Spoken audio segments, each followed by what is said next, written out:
네, 삼성전자가 오늘 지난해 4분기 실적과 향후 3년간의 새로운 주주 환원 정책을 발표했습니다.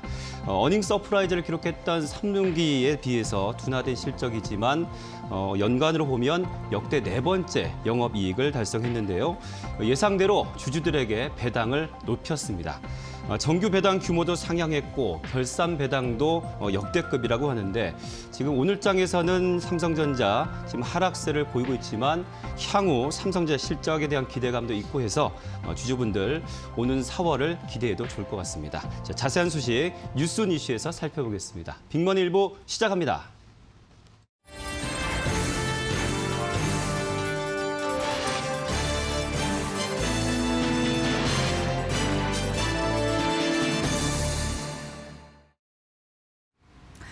사 분기 확정 실적을 발표한 삼성전자가 주당 1,900원이 넘는 파격 특별 배당금을 발표를 했습니다. 하지만 새로운 주주 환원 정책을 발표한 삼성전자에 대한 시장의 반응은 다소 시큰둥한 그런 상황인데요. 개장 이후 2.8% 약세로 출발했던 삼성전자는 현재 주가가 2% 넘는 하락을 보이고 있습니다. 향후 기업가치 판단에 있어서 중요한 요소인 주주 환원 정책과 더불어서 올해 실적 전망과 함께 삼성전자의 투자 전략 집중 점검하는 시간 갖도록 하겠습니다. 네, 오늘 삼성전자가 지난해 확정 실적 발표와 함께 또 주주 환원 정책을 새롭게 발표했는데요. 좀 자세한 내용을 들어보도록 하겠습니다. 유재 기자. 네. 먼저 실적을 말씀을 드릴게요. 네. 확정 실적은 이제 발표가 된 건데요. 일단 연간 기준으로 좀 보면은 지난해 매출액은 236조 8,070억 원, 그리고 영업이익은 35조 9,939억 원으로 각각 역대 3번째와 역대 4번째 실적입니다. 먼저 4분기 걸로 좀 보더라도 매출액은 61조 6,615억 원, 영업이익은 9조 470억 원으로 전년과 비교하면 각각 2.78%, 26.35% 증가한 수치인데요. 사실 저희가 이미 연초에 저희가 예상 실적들을 좀 봤었기 때문에 네, 이 실적 자체가 서프라이즈고 시장에 어떤 반응이 있는 것은 없습니다. 네. 다만 이제 좀 부문별로가 나오면서 여기서 좀 특징적인 게 부문별로 보면은 그러니까 LG가 왜 나옵니까? 디스플레이 쪽만 좀 네. 합격점이라고 볼 수가 있겠고요. 네. 이쪽은 스마트폰 판매 증가 등으로 인해서 상당히 좀 좋았어요. 그래서 네. 수익성이 많이 개선이 됐는데 나머지 반도체라든가 모바일, TV 가전 쪽은 다소 좀 실망스러웠습니다. 네. 특히나 이 반도체 같은 경우에는 3분기 때는 거의 5조 원대의 영업이익이 냈었는데 4분기에는 3조 8,500억 원이었거든요. 이것은 서버용 디램 가격이 좀 하락을 했고 환율의 움직임이 다소 좀 부정적이었습니다. 그래서 그런 여파였다라고 좀 이해를 하시면 될 것 같습니다. 네. 사실 그래서 이 실적보다는 결국은 이제 주주 환원 정책일 텐데요. 네. 이 삼성전자는 분기별로 배당을 합니다. 3개월에 한 번씩. 네. 근데 지난해 4분기 배당금이 주당 1,932원입니다. 역대급이거든요. 네. 이런 배당은 삼성전자에서 별로 보신 적이 다들 없을 것 같은데 네. 기존의 결산 배당금 늘 줬던 게 주당 354원인데 여기에 이제 특별 배당 1,578원이 이제 플러스가 된 겁니다. 네. 시장에서는 이걸 약 1,000원 정도 안팎으로 생각을 했었는데 이게 네. 1,500원대라는 건 진짜 어마어마한 그렇죠. 배당이다라고 네. 볼 수가 좀 있겠습니다. 그래서 배당금 총액만 13조 원에 달합니다. 근데 이게 작년 연말에 삼성전자를 안 가지고 계셨던 분들은 사실 의미가 없어요. 네. 아무리 2,000원, 3,000원을 배당해도 못 받습니다. 네. 그래서 이제 앞으로 3년간 배당 정책을 어떻게 가져갈 것이냐, 신주주 환원 정책을 오늘 발표를 했으니까 이제 그 내용에 관심을 가지셔야 되는데요.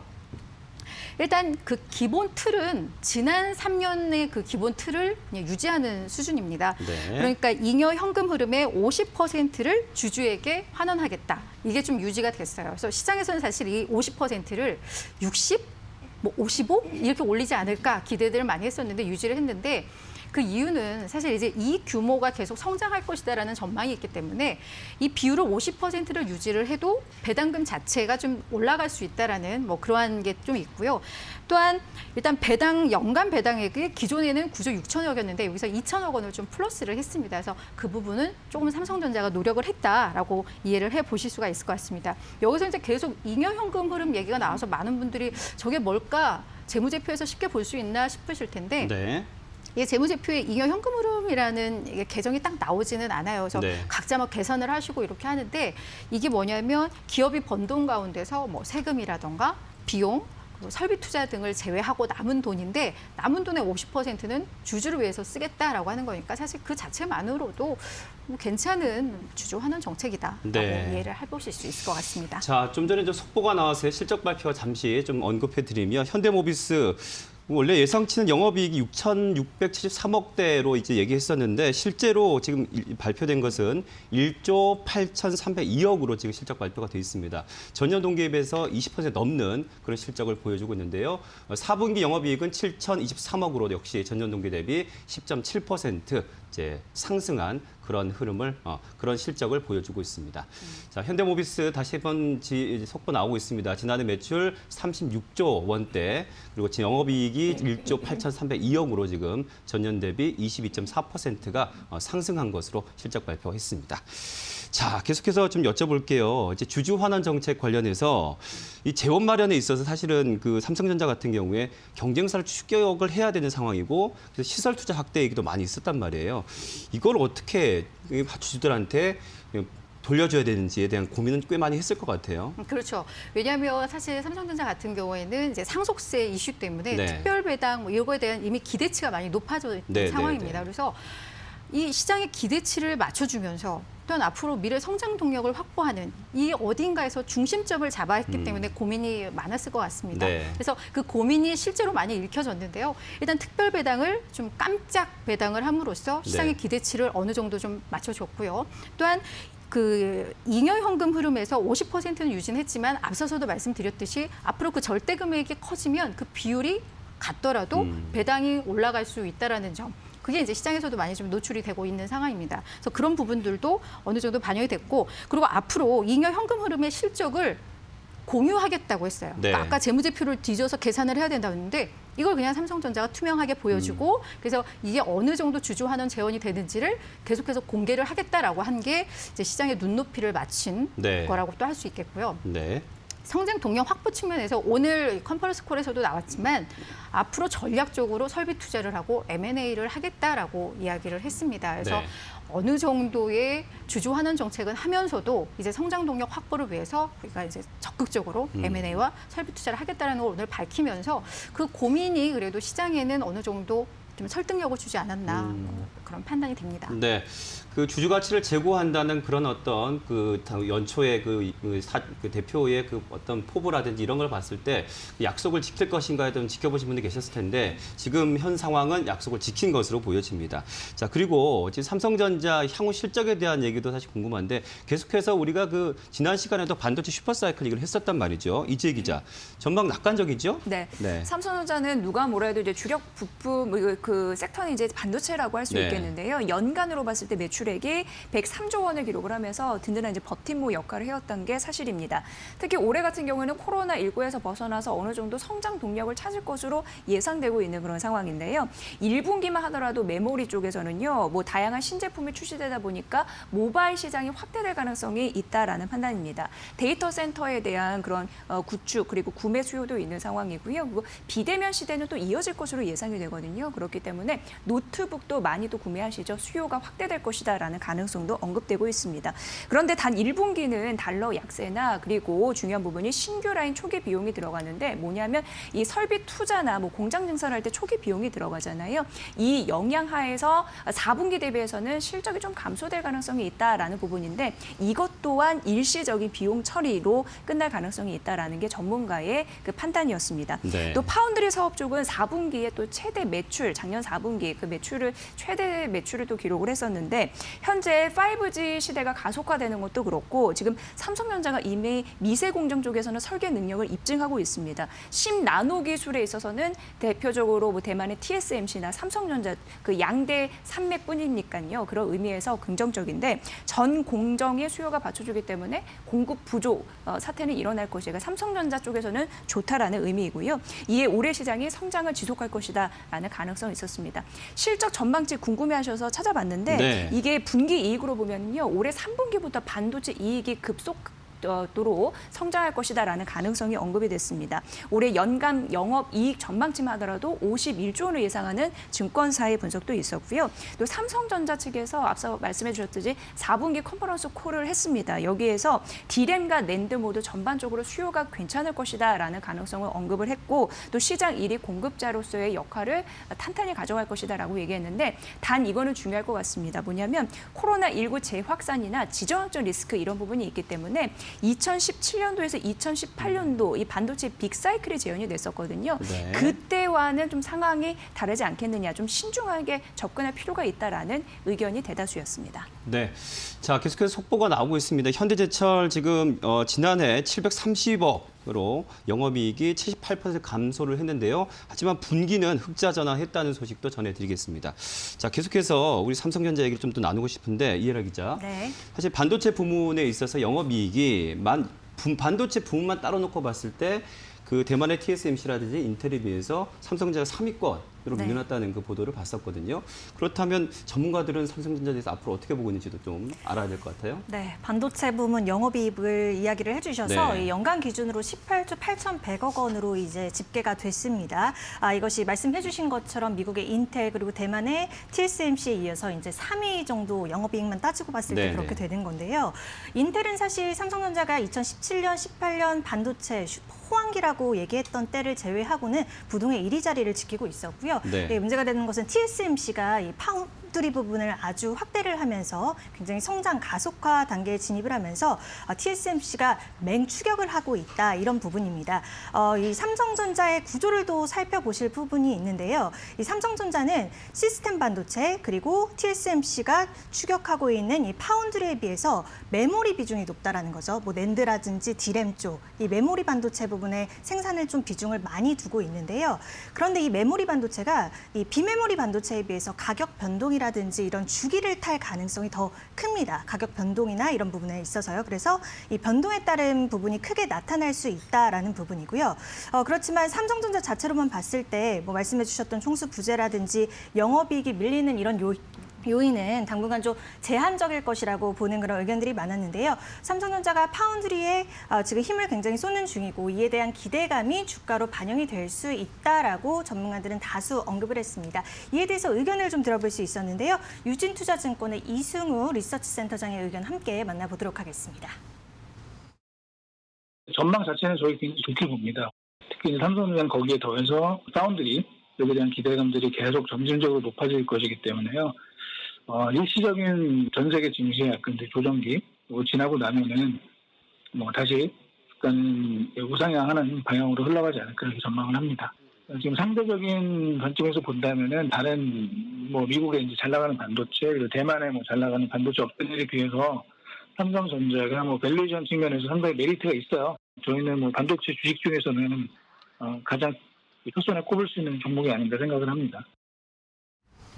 네, 지금 코스피도 그렇고요, 삼성전자도 그렇고 날씨에 비유하자면 좀 흐린 날씨인데 주주인 우리들은 네, 마음이 맑습니다. 자, 다음 뉴스 이슈 넘어가겠습니다.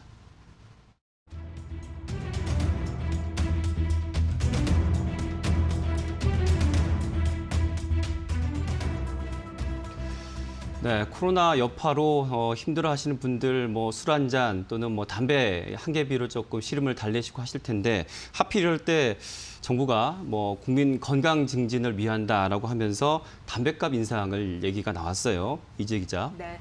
앞서 예고해드린 대로 정부가 담배값을 올린다고 합니다. 네. 이유는 국민 건강 증진을 위해서 이렇게 얘기가 되고 있는데요. 담배가 인체에 아무래도 해롭기 때문에 인체에 유해한 그런 제품의 소비를 줄여서 국민의 건강 수명을 늘리겠다라는 게 계획입니다. 네. 이게 어제 발표됐고요. 국민 건강 증진 종합 계획인데 올해부터 2030년까지 그러니까 10년간 시행할 장기 계획입니다.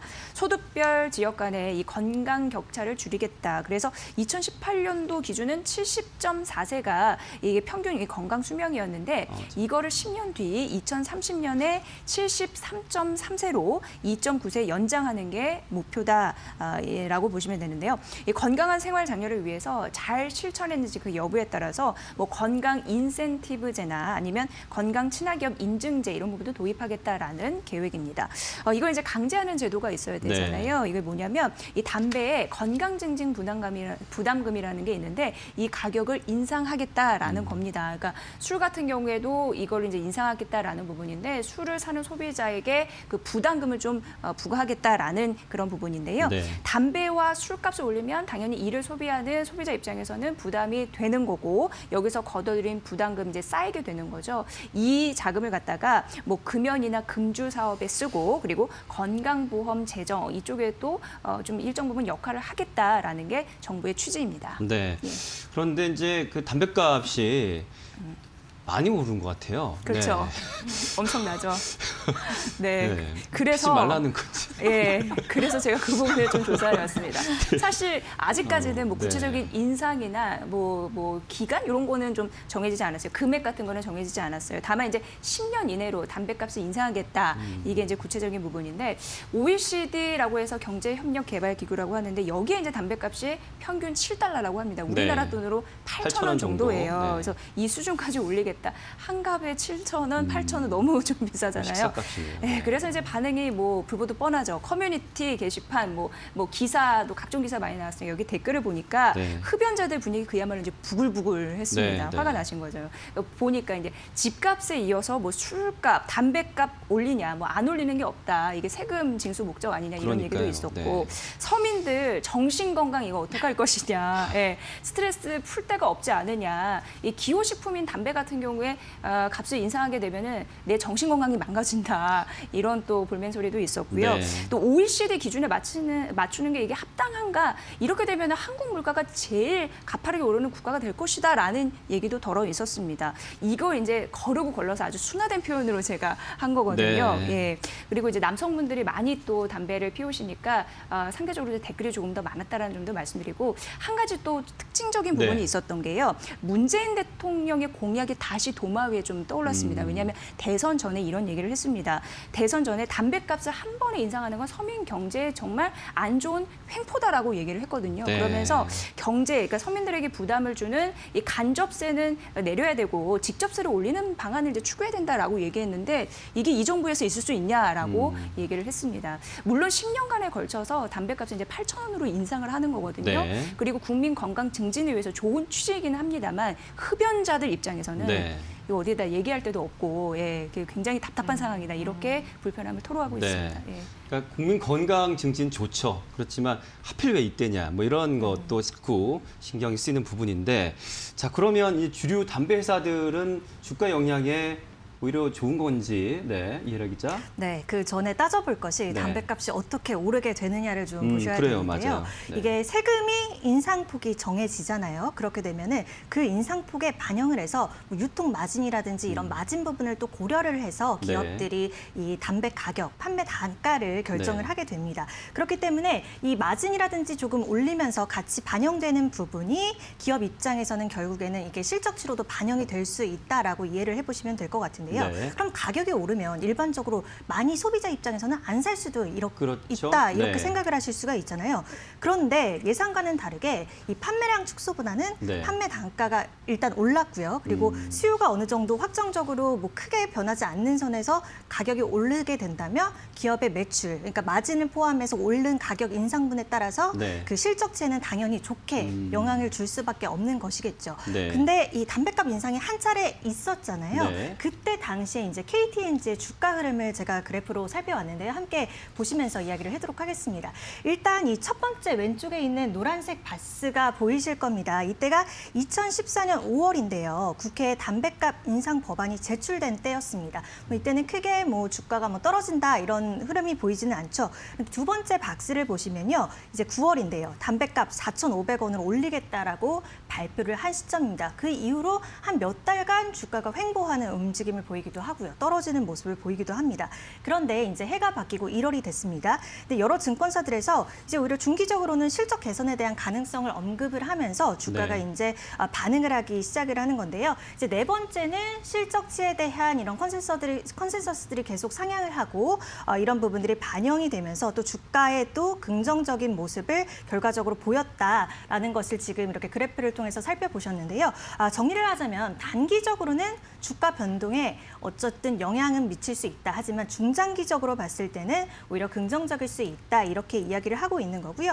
뭐 주류 가격에 대해서도 언급을 해주셨는데 정부 쪽에서도 이제 주류 가격에 대해서도 정책에 대해서 검토를 하겠다라고 이야기를 했습니다. 그런데 이전에도 소주값 인상을 했을 때 하이트진로나 롯데칠성 등이 주가가 오히려 상향하는 그런 모습들을 보이기도 했었거든요. 근데 아직 이 부분에 대해서는 정부 발표가 확정이 된 부분이 아니기 때문에 확정이 나오고 나서 이후 주가 흐름 지켜보시면 좋을 것 같습니다. 네, 뭐 경험적인 수치인데요. 그 담배값 오를 때마다 조금은 덜 사긴 했지만 흡연자분들이 금연자가 되진 않았던 그런 기억이 있는데, 자, 정부 이 정책 위반하시는 분들 이런 현실적인 비판들 좀 목소리 잘 담아내셔서 정책 위반하시면 좋겠다는 말씀도 드리면서 자, 기업인 이슈로 넘어가겠습니다.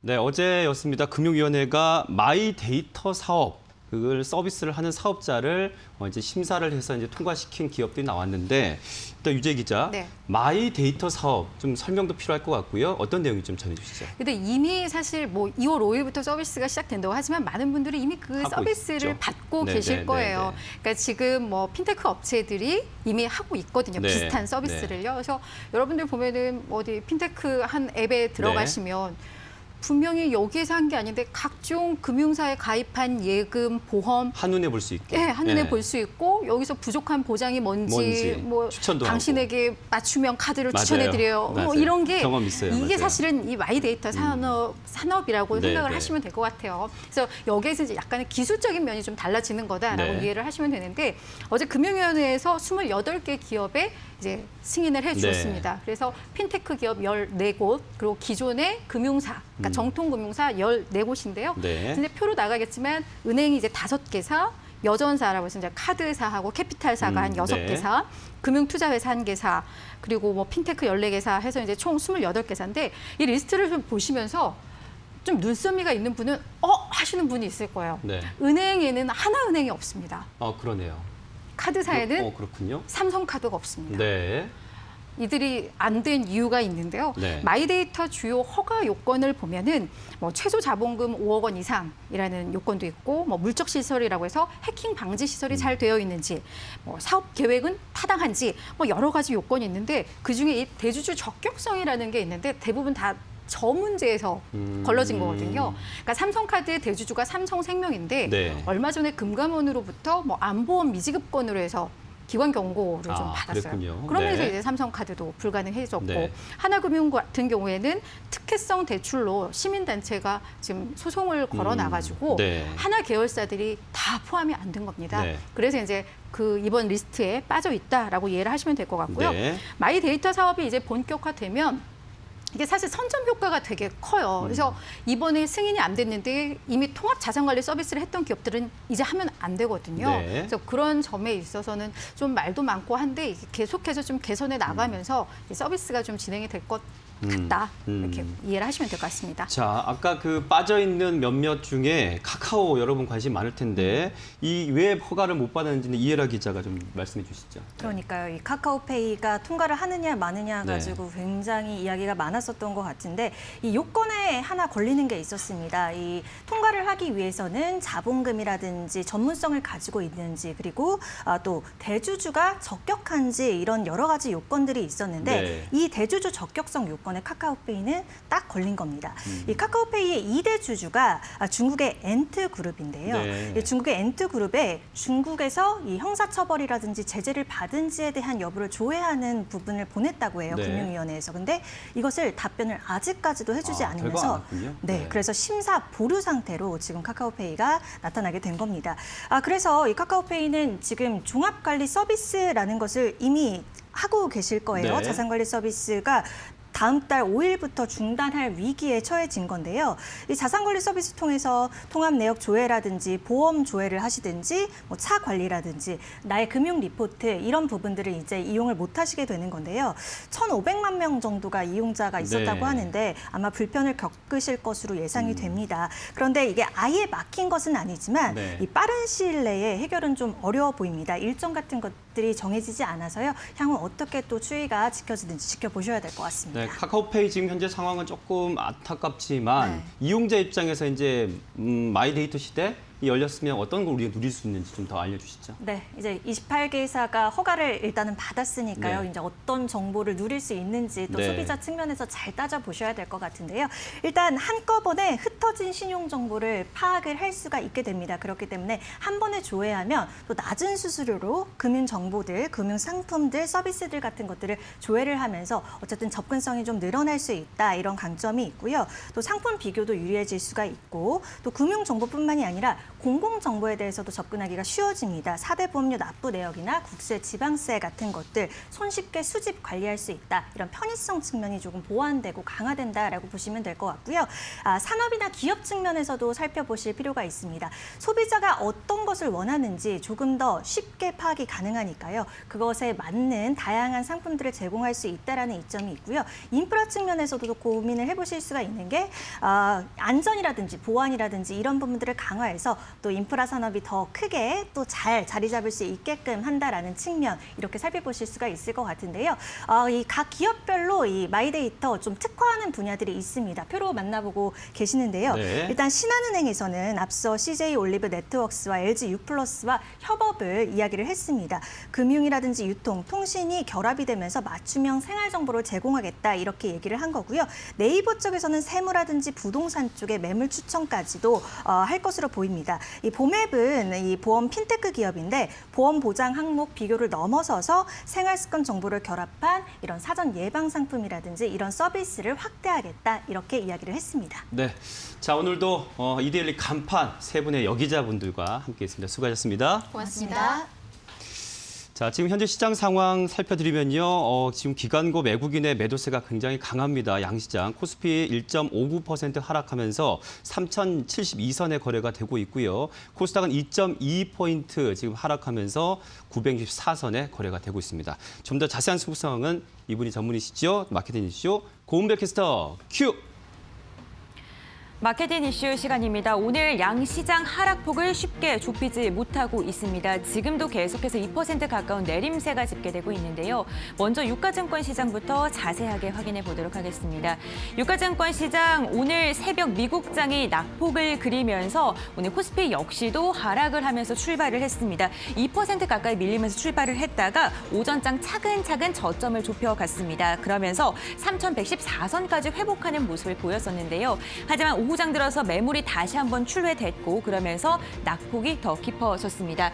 지금 현재 구간에는 2%보단 조금 회복하긴 했지만 여전히 마이너스 1.8%가량 매물 빠지면서 3,063선에서 거래가 체결이 되고 있습니다. 오늘 코스피에서 개인이 홀로 매수를 하고 있습니다. 개인의 매수세가 굉장히 강한데요. 오늘도 1조 7천억 원 가까이 물량 담아내고 있는 개인이지만 기관과 외국인 오늘도 매물을 출회하고 있습니다. 기관은요 3,900억 원가량 매도하고 있고요. 특히 외국인이 1조 3천억 원가량의 물량을 출회하면서 지수의 낙폭, 하방 압력을 더욱더 높이고 있습니다. 시가총액 상위 종목 네이버를 제외한 대부분의 종목들이 하락을 하거나 보합권에서 머무르고 있고요. 업종 가운데서는 종이목재를 제외한 대부분의 업종이 파란불을 그리고 있습니다.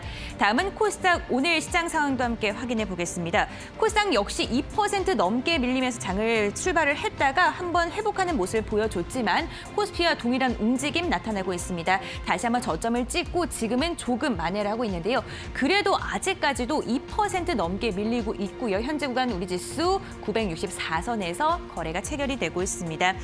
코스닥 역시 개인이 나홀로 매수 행렬을 이어가고 있는데요. 기관과 외국인 매도세를 보여주고 있습니다. 특히나 오늘 코스피와 코스닥 양시장 모두 개인의 강한 수급이 들어오고 있지만 외국인이 강하게 덜어내고 있습니다. 외국인 1,900억 원가량 매물 출회하고 있고요. 어제 급등했던 통신 서비스업 오늘 낙폭을 보여주고 있고 모든 업종이 파란불 그리고 있습니다. 이렇게 하락하는 장에도 눈에 띄는 섹터는 있기 마련이죠. 첫 번째로 살펴볼 섹터는요. 2021년 신규 상장주입니다. 지난해 신규 상장주에 대한 관심이 정말 뜨거웠는데 올해도 역시나 주목을 받고 있습니다. 오늘 상장을 한 기업이죠. 모비릭스 모바일 게임 업체입니다. 시가 오늘 장 초반에 공모가의 2배로 출발한 뒤에 상한가에 안착을 하면서 따상에 성공을 한 업체인데요. 상한가 풀리지 않고 계속해서 유지하면서 36,400원에 거래가 되고 있고요. 오늘 같은 날 상장을 했지만 좀 변동성이 심한 종목도 있습니다. 바로 CN투스 성진인데요. 오늘 조금 장 초반에 보합권 31,700원대에 출발을 했지만 마이너스 17%까지 밀렸다가 장중에 플러스 10%까지 오르는 모습을 보였습니다. 하지만 지금 다시 한번 마이너스대로 전환을 했고요. 31,100원에 거래가 체결되고 있습니다. 어제 상한가에 안착했던 선진 뷰티 사이언스 오늘도 강세 가져갑니다. 20% 넘는 오름세 짓게 되면서 37,650원에 거래가 체결되고 있습니다. 계속해서 다음 섹터 확인해 볼게요. 다음 섹터는요. 골판지 제지주입니다. 코로나19 여파로 인해서 택배 요즘 정말 많이 시키죠. 그런데 설 연휴가 다가오면서 택배 대란이 다시 한번 불거지고 있습니다. 박스를 구하기 힘들다 이러한 소식이 들리면서 지금 필요하진 않지만 당장 박스를 미리 사두는 그런 사재기도 있다고 하는데요. 그러한 가수요까지 더해지면서 제재주에 대한 가격 급등에 대한 기대감이 오늘 제주도를 상승 원동력으로 이끌고 있습니다. 또 중국에서 플라스틱 판매를 금지하면서 제주주에 대한 수혜가 앞으로 더욱더 기대가 되고 있는데요. 신풍제지, 연풍제지 오늘 상한가에 안착했다가 지수 밀리면서 지금 같이 밀리고 있지만 그래도 두 자릿대 오름세 집계 되고 있습니다. 10%가량 그리고 15%가량 오름세 집계 되고 있고요. 나머지 제주들 역시 전체적으로 빨간불 그리고 있습니다. 다음 섹터도 함께 확인해 보겠습니다. 세 번째 섹터는요. 키오스크 관련주입니다. 최근 키오스크 정말 많이 사용하죠. 그런데 이 키오스크에 삼성전자가 진출을 한다고 합니다. 사실 디스플레이만 이렇게 판매를 했었는데 완제품을 판매를 한다고 하고요. 그에 대한 상품 출연까지 완료를 했다고 합니다. 파버나인 같은 경우에는 삼성전자 키오스크의 외관을 제작하는 업체인데 오늘 급등을 하면서 11%까지 올랐다가 현재 구간 상승폭 반납했고요. 인프라웨어 같은 경우에 상한가에 안착을 했습니다. 키오스크에 들어가는 OS를 제공하는 업체라고 하네요. 전체적으로 지금 오름세 짓게 되고 있고요. 한네트만 보합권에서 거래되고 있습니다. 이렇게 오늘 주목받고 있는 섹터까지 정리를 해봤고요. 자세한 이야기는 앵커님과 나눠보도록 할게요. 앵커님, 큐! 공별 캐스터 큐 받았습니다. 너무 잘하네요. 자, 테만 이슈 이어가겠습니다. 코스파트너스 김남 부대표와 함께하겠습니다. 안녕하십니까? 네, 안녕하세요. 네, 좀 전에 백신 관련 속보가 나와서요. 다시 한번 좀 전해드리면 우리 정부가 백신 5,600만 명분 지금 구매 계약했다는 소식과 함께 2천만 명분을 추가 또 확보를 할 예정이라고 이제 나오고 있습니다. 개별 제약사로 살짝 말씀을 드리면 아스트라제네카 같은 경우에는 1분기에 그 얀센과 모더나는 2분기, 화이자는 3분기에 도입할 예정입니다. 자, 참고하시길 바라고. 자, 우리 유튜브 실시간으로 지금 많은 분들이 또 함께하고 계신데 오늘 이정복 대표님 나오신지 아셨죠? 네, 김남부 대표와 함께합니다. 상한가 사랑, 상사랑님의 수익률 보시겠습니다. 고고! 자, 먼저 바이오니아와 영진약품 7월 20일 매수해서 8월 31일 또 매수했고요. 고가 대비 각각 159.78% 수익 실현, 76.87% 수익 실현했습니다.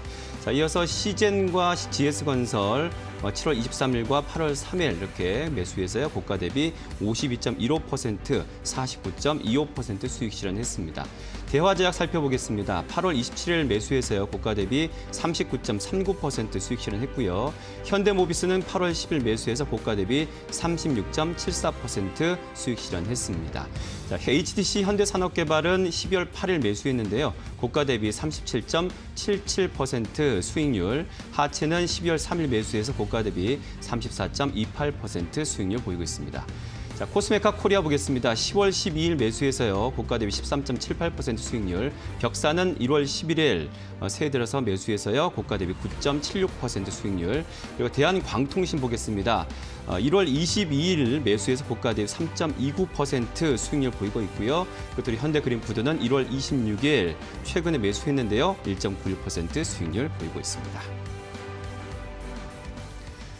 자, 김남부 대표님, 네, 오늘은 어떤 종목 좀 AS 받아볼까요? 네, 오늘 시장이 전반적으로 하락을 하고 있기 때문에 네. AS가 시급할 것 같은데요. 네, 네. 일단 가장 최근에 알려드렸던 현대그린푸드 같은 경우도 오늘 한 2%대의 하락을 보여주고 있는데 일단 시장의 변동성이 굉장히 좀 커져가고 있어요. 네. 그리고 이제 공포 심리도 올라가고 있기 때문에 우리가 그동안 상대적으로 덜 오른 종목 쪽으로의 수급이나 그리고 이슈가 좀 부각이 될 가능성이 있습니다. 네. 그렇기 때문에 전통적인 내수주 그리고 경기 방어주 중심으로 그래도 좀 포트폴리오를 꾸려야 되지 않을까라는 차원에서 현대그린푸드를 소개를 해드렸고요. 뭐 아직까지는 추세를 이탈하거나 그러한 움직임은 아닌 것 같습니다. 차트를 네. 같이 한번 보도록 할게요.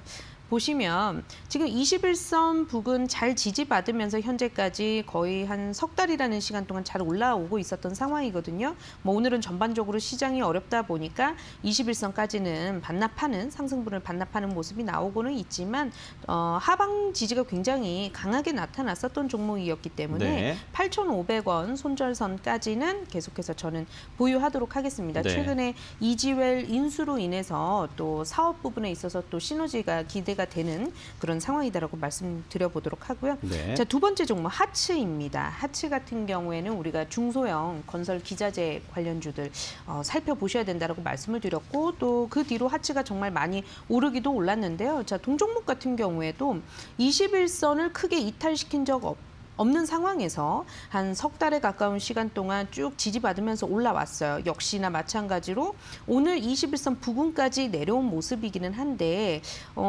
굉장히 지금 매물대가 몰려있는 가격대가 9,000원입니다. 이 매물대가 몰려있다라고 하는 것은 지지대 역할을 하면서도 또 만약에 이 가격대가 출회가 된다면 많은 분들의 물량이 몰려있는 만큼 또 상대적으로 매물이 또 본격적으로 나올 수가 있겠죠. 그래서 9,000원 부근의 이탈 여부를 좀 주의하면서 계속해서 보유하는 전략 말씀드려보면서요.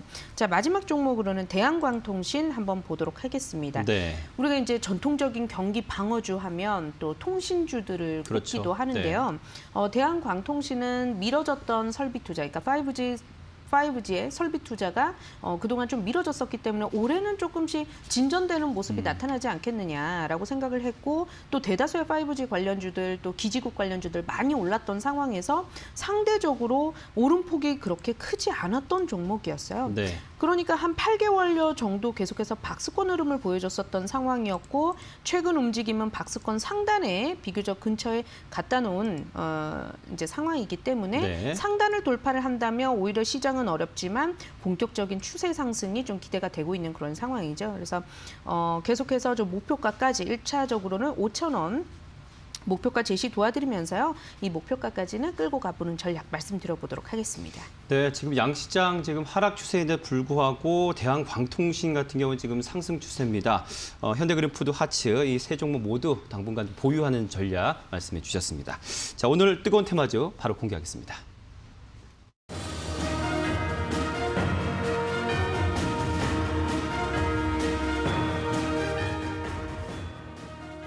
네, 현대 BNG 스틸이란 종목 갖고 오셨는데요. 선정 이유 좀 들어볼까요? 지금 시장은요, 그러니까 너무나 어려운 상황 속에서 그래도 개별적인 아주 강한 모멘텀이 있는 종목군들 아니면 그동안 시장이 너무나 강세장이었던 것에 대비해서 별로 오르지 않았던 종목들이 상대적으로 좀 강세를 보이는 현상이 나타나고 있습니다. 네. 현대 BNG 스틸도 마찬가지인 것 같아요. 이제 강한 이슈가 있죠. 바로 LG 하우시스의 차 소재 사업부를 떼서 가지고 왔습니다. 이런 부분들이 좀 시너지 효과를 기대를 하고 계시는 것 같아요. 많은 분들이. 네. 왜냐하면 최근에 강세장이 연출되는 가운데에서 주도 업종이라고 한다면 완성차, 그리고 뭐 전기차, 그리고 그들과 관련된 부품주들이 시장에 최근에 강세장을 주도했었던 상황인데 현대 BNG 스틸은 물론 원래 본연의 이제 사업인 스테인리스 냉형 강판을 제조를 하면서 최근에 철강주들 오를 때 약간은 좀 같이 흐름을 하지 못한 그런 움직임들이 조금 있었었고요. 그렇지만 이제는 좀 탈바꿈해서 나도 드디어 이제 자동차 부품주가 됐어라는 그런 측면에서 뒤늦게 따라가는 움직임들이 나타나고 있는 것 같아요. 그리고 네. 지난해 11월에서부터 벌써 LG 하우시스의 이 사업부에 아마 새 주인이 되지 않을까라는 관측이 이미 나왔던 상황에서 네네. 11월부터 본격적으로 좀 이슈몰이가 되면서 올라왔던 상황이거든요. 네. 이런 움직임으로 봤었을 때 오늘은 물론 한 15% 상승을 보이고 있기는 한데 지금부터 시작일지 아니면 여기서 또 일단은 수익 실현을 해야 되는 것인지 네. 많은 분들이 좀 관심이 있으시지 않을까라고 생각이 듭니다. 네, 주가 흐름상으로 봤을 때도 최근에 특히 지난주 같은 경우 오르기 시작하더니 요 며칠 급등을 하고 있는 상황이고요. 지금 14.92% 상승, 야, 좀 이렇게 가는 거 괜찮을까 하는 걱정도 살짝 됩니다. 24,700까지인데 그럼에도 불구하고 선정해 주셨을 때는 그만한 가치를 보셨을 텐데요. 그럼 매매 네네. 전략은 어떤 느낌으로 가면 좋을까요? 그래서 지금 시장이 만약에 그동안의 움직임대로 좀 강세장이었다면 현대 BNG 스틸이 이렇게까지 주목을 받을 수 있을 것인가라는 생각이 또 들기도 합니다. 네네. 왜냐하면 11월에서부터 어느 정도 반영이 되면서 올라오기 시작했고 일단 LG 하우시스의 이 차량 소재 사업부가 계속해서 적자를 좀 키우고 있었던 네네. 사실상의 좀 골칫덩어리 같은 그런 사업부였어요. 물론 이제 자동차 부품주에 대해서 워낙에 많은 분들이 기대를 하고 계신 것도 맞지만 네. 그런데 어쨌든 분위기가 조금 이렇다 보니까 몇몇 올라가는 종목 위주로 이제 수급이 몰리면서 오늘의 시세가 조금 더 키워져 나가는 그런 모습들이 나타나고 있고 네. 만약에 이러한 약세장이 조금 더 연출이 된다면 그나마 오르는 종목 위주로 또 수급이 몰리면서 이것은 뭐 LG 하우시스의 이 차 소재 사업부와 관련한 어떤 펀더멘털을 떠나서 수급은 다소 또 몰릴 수 있겠다라는 생각이 듭니다. 네. 그렇지만 이제 구체적인 계약 조건이라든지 그다음에 절차, 일정 이런 것들에 대해서는 아직까지는 확정적인 공시는 안 나왔어요. 그러니까 네. 새 주인에 관련한 공시는 나왔고요. 구체적인 일정에 대해서 공시는 나오지 않았는데 만약에 이러한 일정이 나오게 된다면은 어쨌든 재료 소멸로서 또 많이 오른 만큼 단기 급락이 나올 수 있기 때문에 네. 일단 지금은 찻잔 속에 이제 태풍 같은 그런 상황이고요. 네, 좀 네. 트레이딩 관점에서 좀 보셔야 되지 않을까라는 생각 네. 전해드리도록 하겠습니다. 자, 급하게 좀 적극적인 매수는 좀 지양해달라는 말씀으로 좀 이해를 하시면 될 것 같습니다. 자, 다음은 더욱더 뜨거워질 테마주 공개하겠습니다.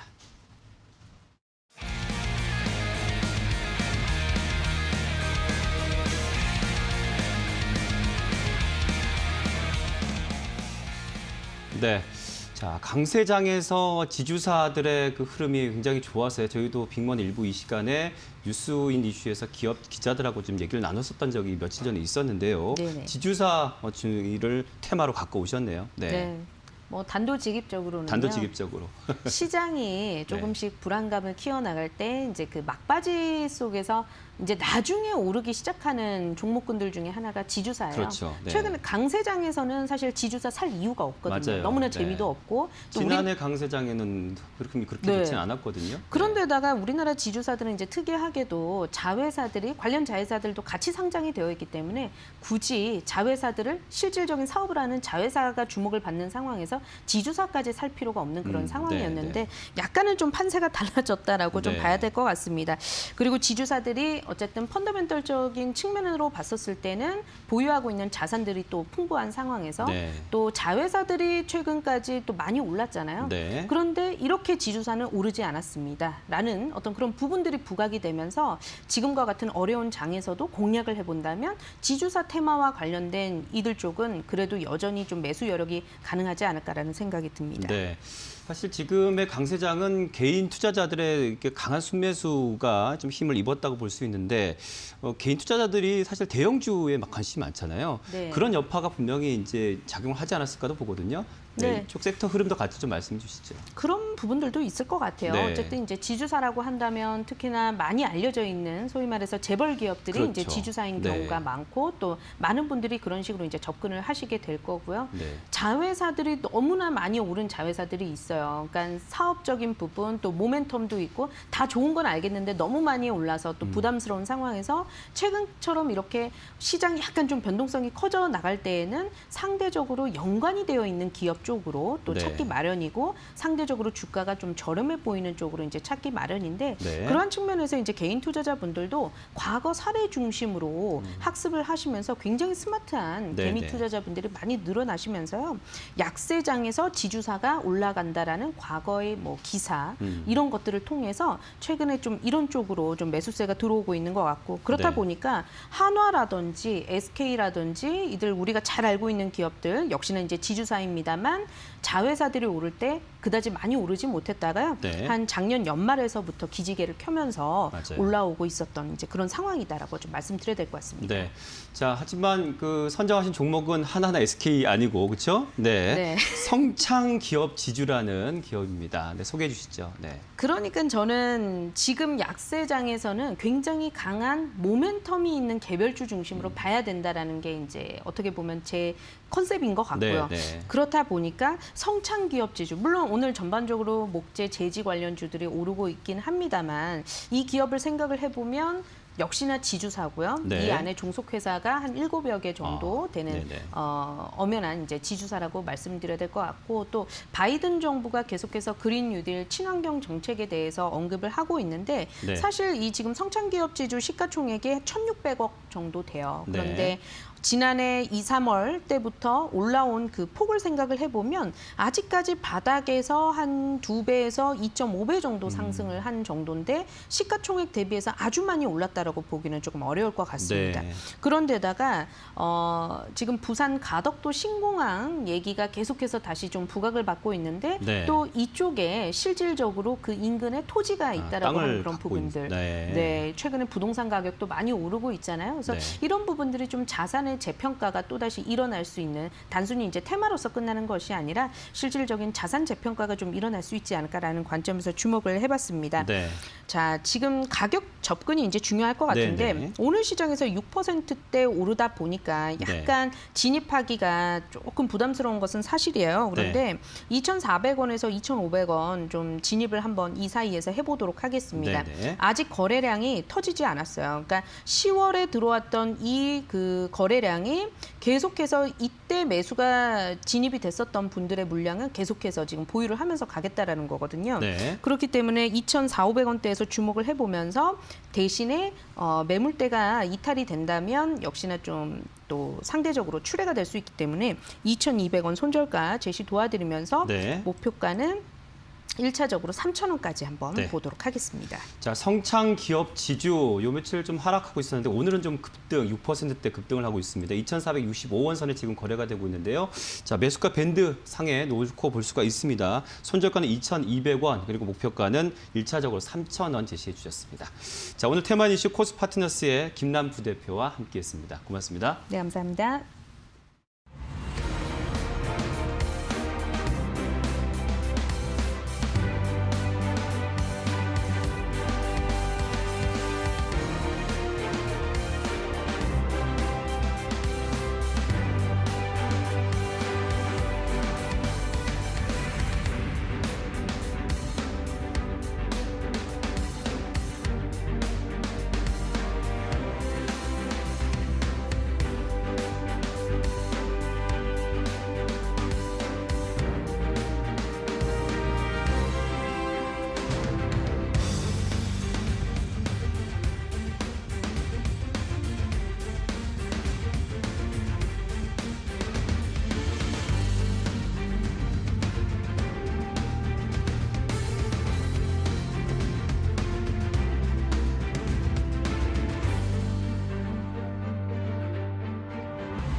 네, 자 빙원 1부 마지막 순서입니다. 탑픽인 이슈 희망투자연구소의 이청원 전문가와 함께하겠습니다. 안녕하십니까? 안녕하세요.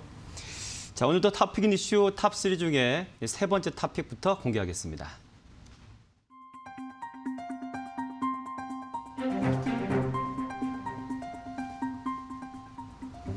네, 오늘 뭐 이 시간 첫 순서부터 삼성전자가 이제 새로운 주주 환원 정책에 대한 얘기 좀 나눴고요.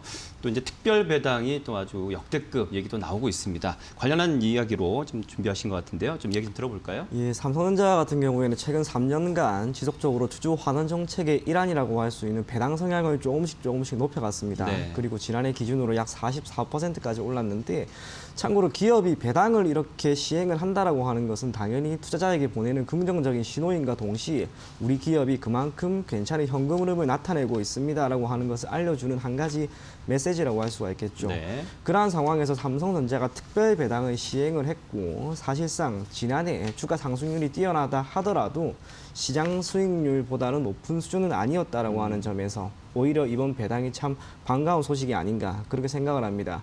삼성전자의 기업 가치는 여전히 좋습니다. 실적 같은 경우 지난해 매출의 기준 200조가 훨씬 넘어갔고요.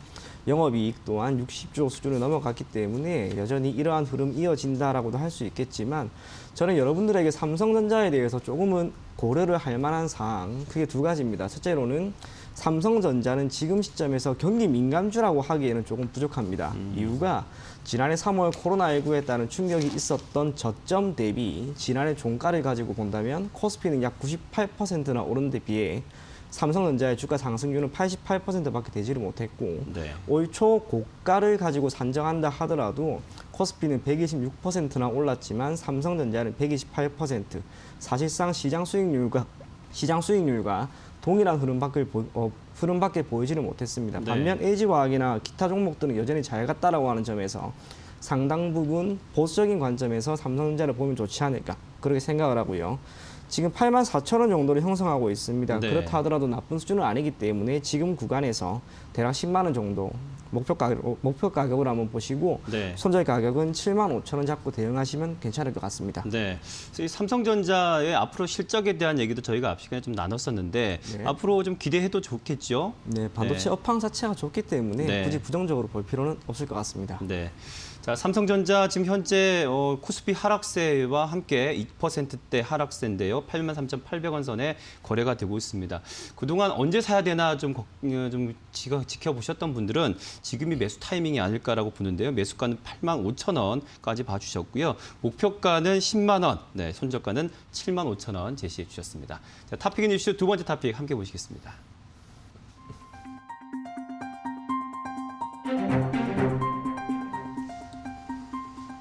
네, 코로나 사태의 어떤 수혜로 볼 수 있을까요? 그 이제 포장지 중에 골판지도 있고 한데 이게 또 많이 지금 수급에 차질이 있는 모양입니다. 관련 이슈 좀 들고 오셨네요.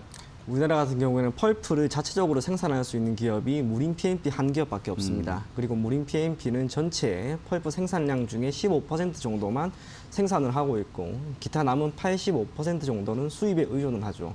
그리고 이 펄프를 기반으로 해서 종이가 되든 판지가 되든 생산품이 나오게 되는데, 지금 시점에서 유일하게 백판지나 일반 종이가 아닌 골판지만이 지속적으로 수요를 꾸준히 창출하고 있는 그런 모습이 나오고 있습니다. 네. 이유는 많은 분들이 아는 것처럼 코로나19에 따른 충격으로 택배 물류량 그리고 택배에 대한 수요가 늘어났고, 그것이 골판지에 대한 수요 증가를 견인하고 있다는 점. 그렇기 때문에 관련주라고 할 수 있는 대형 포장, 신풍재지, 테림 포장 이런 종목들의 주가 상승이 지난해부터 꾸준히 나온 게 아닌가 그렇게 생각이 됩니다. 신풍재지 또한 하나의 기업입니다. 오늘 장중에 거의 상한가까지 진입을 했죠. 그러다가 오후 장이 들어서면서 조금씩 밀리고는 있지만, 여전히 기업이 보유할 수 있는 이 실적과 골판지에 대한 수요 증가는 앞으로도 나올 거라고 생각을 합니다. 그렇다면 모처럼 거래량이 크게 증가한 지금 시점에서 여러분들이 한번 보면 좋지 않을까 그렇게 생각을 하고요. 대략 3,200원 정도를 형성하고 있는데, 오늘 종가가 얼마가 되든지 가급적이면 종가 정도에는 여러분들이 한번 매수를 해보시고요. 네. 신풍재질은 지난해 12월 보인 5,000원대까지는 무난하게 갈 거라고 생각을 합니다. 네. 그래서 목표 가격은 5,000원, 손절 가격은 3,000원 제시해 드리도록 하겠습니다. 네. 자, 신풍재지 지금 코스피 하락장 속에서도 지금 든든하게 지금 상승 흐름 보이는데요.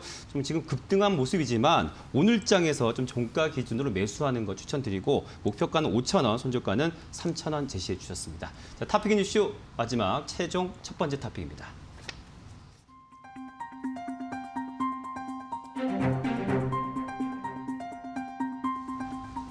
네, 간밤 미증시 이제 여러 가지 악재 등으로 급락했는데요. 관련해서 코스피는 어떻게 될지에 대한 궁금증들 많이들 올라오고 있습니다. 어떤 좀 이야기 좀 나눠주실까요? 오늘 생각보다 시장이 많이 밀렸습니다. 이번 주 전반적으로 코스피의 변동성이 컸는데 그것은 아마 어제 있었던 미증시에서의 영향력을 상당 부분 고려해서 나타나는 움직임이 아닌가 그렇게 생각을 합니다. 내일장이 중요할 것 같습니다. 내일 만약에 반등이 나온다면 그대로 시장에서 안정적인 흐름을 다시 한번 이어갈 것 같지만 그게 아니라면 현 시점에서 조정은 어느 정도는 우리가 생각할 필요가 있다라고 보여지는데 어제 미국 의회에서 그런 이야기가 나왔죠. 크게 세 가지. 첫 번째로 금리와 관련된, 그리고 두 번째는 경기 부양책, 마지막이 현재 나타내고 있는 실물 경기였습니다. 금리는 주식시장과 큰 연관성이 없다라고 하는 의장의 이야기를 토대로, 그리고 사실상 금리는 여전히 베이비 스텝 0.25%포인트 단위로만 움직이고 있기 때문에 금리를 기반으로 한 인상 시점만 우리가 최대한 미뤄진다면 시장은 큰 문제는 없지 않을까 그렇게 생각을 하고요.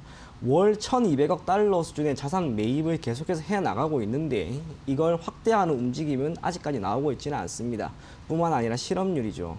참고로 코로나19에 따른 충격이 있기 전까지 미국이 보였던 실업률은 대략 4% 수준이었는데 올 1월에 보인 실업률이 6.8%입니다. 그리고 이 실업의 종류 또한 경기적 실업이죠.